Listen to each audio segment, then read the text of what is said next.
છે કે દિયોદરને જિલ્લા મથક બનાવવામાં આવે. આપ દિયોદરના ધારાસભ્ય છો, શું કહેવા માંગો છો? સૌપ્રથમ આપના માધ્યમથી સૌને જય ઓગળજી.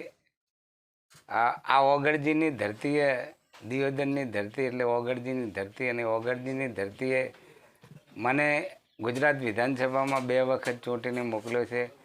આ વિસ્તારની, આ ધરતીની આશા, અપેક્ષા અને આકાંક્ષા પૂર્ણ કરવી એ મારી ફરજ છે, મારું કર્તવ્ય છે, મારો ધર્મ છે.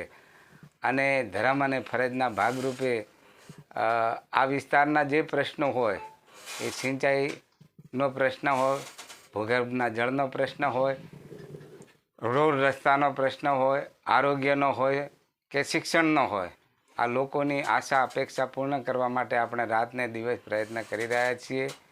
જ્યારે જિલ્લા વિભાજનની વાત આવી ત્યારે આ તાલુકાના, આ વિસ્તારના વિવિધ સંગઠનો, એસોસિએશનો અને જાગૃત નાગરિકો દ્વારા મારી સમક્ષ જે રજૂઆત કરવામાં આવી, એ રજૂઆતને મેં યથાસમયે રાજ્ય સરકાર સુધી અને રાજ્યના મુખ્યમંત્રી સુધી, વહીવટી તંત્ર સુધી આ વિસ્તારની જનતાની માગણી મેં મૂકેલ છે.